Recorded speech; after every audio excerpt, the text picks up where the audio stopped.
Hello everyone. हम लोग tools of genetic engineering पढ़ रहे हैं और उसका लास्ट टूल जिसके बारे में अभी पढ़ना बाकी है वो है competent host for transformation with recombinant DNA.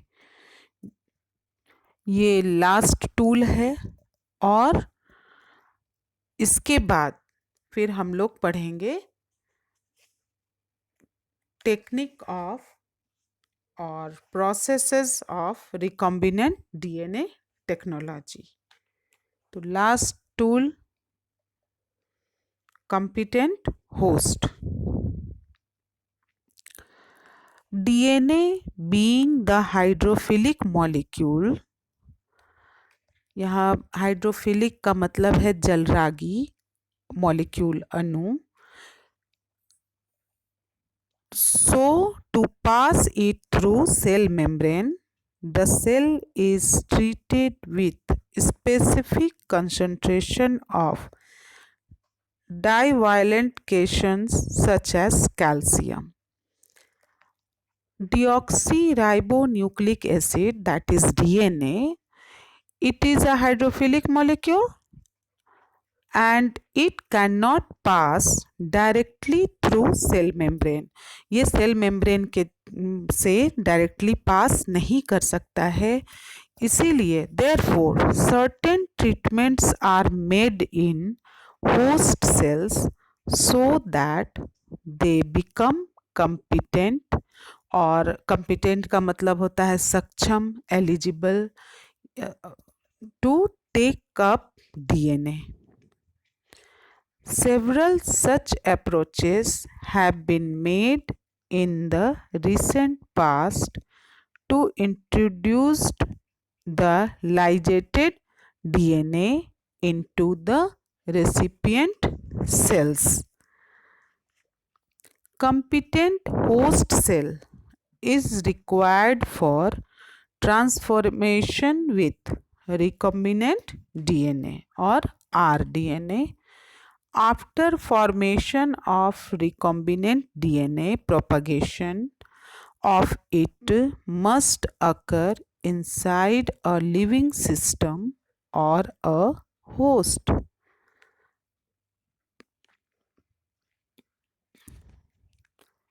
Different types of available host cells are E. coli. जो होस्ट सेल होते हैं वो बैक्टीरिया जिसमें कि प्लाज्मिड प्रेजेंट होता है और उसमें जब प्लाज्मिड को एंटर कराया जाता है या उसको उसमें इंसर्ट कराया जाता है तो उसके लिए जो सेल हैं, बैक्टीरियल सेल हैं, उसको डीएनए को एक्सेप्ट करने के लिए कॉम्पिटेंट बनाना पड़ता है, जो कि अलग मेथड होते हैं, केमिकल मेथड होते हैं और फिज़िकल ट्रीटमेंट्स होते हैं, जिसके कारण ये संभव होता है या पॉसिबल होता है। तो जो different types of available host cells जो हैं वो इकोलाई बैक्टीरिया है, ईस्ट है, एनिमल एंड प्लांट सेल्स होते हैं। Type of host cell to be used depends on the aim of cloning experiment. Eukaryotic cells will be the preferred hosts for expression of eukaryotic proteins. Yeast cells are preferred because they are the simplest eukaryotic organisms and like bacteria are single celled. इस cell को भी prefer किया जाता है जिस तरह से bacteria को प्रेफर किया जाता है क्लोनिंग वेक्टर के रूप में। They are genetically well characterised, easy to grow and manipulate. Plant and animal cells can be used for protein expression either in tissue culture or as cells in the whole organism to create genetically modified crops and animals. As DNA is a hydrophilic molecule, once again, it cannot pass through cell membrane. हम लोग ये चीज़ पहले भी पढ़ चुके हैं कि इसका हाइड्रोफिलिक मॉलिक्यूल होने के कारण, जलरागी अणु होने के कारण, ये कोशिका झिल्ली, जिसको कि सेल मेम्ब्रेन कहा जाता है, उससे पास नहीं हो सकता है, उसके पार नहीं जा सकता है. तो therefore the host cell should be made competent or capable of uptaking DNA. तो उसके लिए बैक्टीरिया को प्लाज्मिड लेने के लिए या इंसर्ट डीएनए को इसमें एक्सेप्ट करने के लिए उसको हम लोग को बैक्टीरियल सेल को कम्पिटेंट बनाना होगा. ये भी हम लोग पढ़ चुके हैं. तो ये कैसे पॉसिबल है? तो this is accomplished by treating them with specific concentration of a divalent cation, for example calcium, which facilitates efficient entry of DNA into bacterium through pores in its cell wall. तो इसके cell wall में जो pores होते हैं उसके द्वारा, chemical methods के द्वारा ये पॉसिबल है कि उस डीएनए को होस्ट सेल में एंटर कराया जाए. And the other some other methods of introduction of alien DNA are microinjection and biolistic और जीन गन. यहाँ फिगर में आप लोग देख रहे हैं डीएनए जो है उस हाइड्रोफिलिक मॉलिक्यूल्स है एंड कम्पिटेंट होस्ट. यहाँ कैल्शियम आयन ट्रीटमेंट है एंड टेम्परेचर ट्रीटमेंट है. तो ये जो है, तो ये मेथड है किस चीज़ के लिए? तो entry of desired DNA into host cell. Desired DNA को होस्ट सेल में एंट्री दिलाने के लिए. तो फर्स्ट इज केमिकल मेथड. तो DNA molecule can be forced to enter into the host genome only in those cells which do not possess cell walls. The naked plant protoplasts are mixed with molecules of linearized plasmid DNA containing the foreign gene. यहाँ पर ये figure के द्वारा आप लोगों को दिखलाया जा रहा है कि कैल्शियम आयन ट्रीटमेंट है जिसमें कि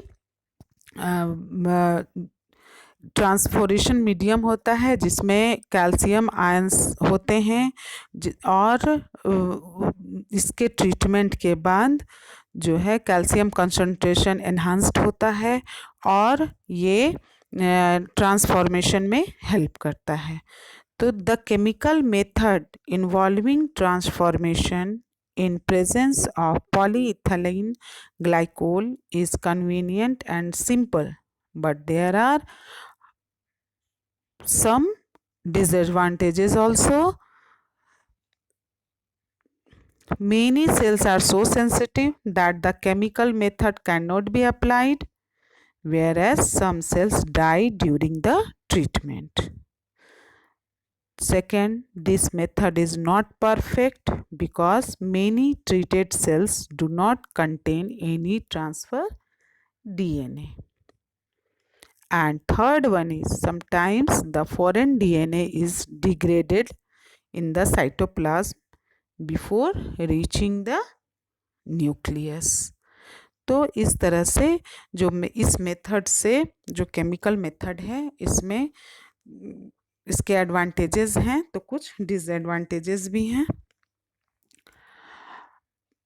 और इसमें और भी मेथड्स हैं जो कि हम लोग उसके बारे में पढ़ेंगे कि methods of introducing of recombinant DNA in host. तो उसमें क्या क्या है? फर्स्ट है heat shock, micro injection, ballistic method, use of disarmed pathogen. तो इसमें जो हम लोग अभी पढ़े हैं उसमें केमिकल मेथड में डीएनए जो रिकॉम्बिनेंट डीएनए है उसको उसके लिए जिस तरह का ट्रीटमेंट किया जाता है उसमें चाहिए बैक्टीरियल सेल चाहिए, फिर रिकॉम्बिनेंट डीएनए चाहिए, फिर उसको इंक्यूबेशन होता है, हीट शॉक दिया जाता है जिसका कि जो टेम्परेचर होता है 42 डिग्री सेल्सियस होता है।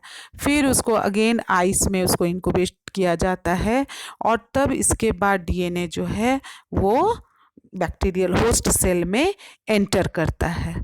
तो इस तरह से बहुत सारे जो यहाँ पर 3-4 जो मेथड्स दिए हुए हैं आरडीएनए को होस्ट में इंट्रोड्यूस कराने के लिए, एंटर कराने के लिए, तो उसके बारे में हम लोग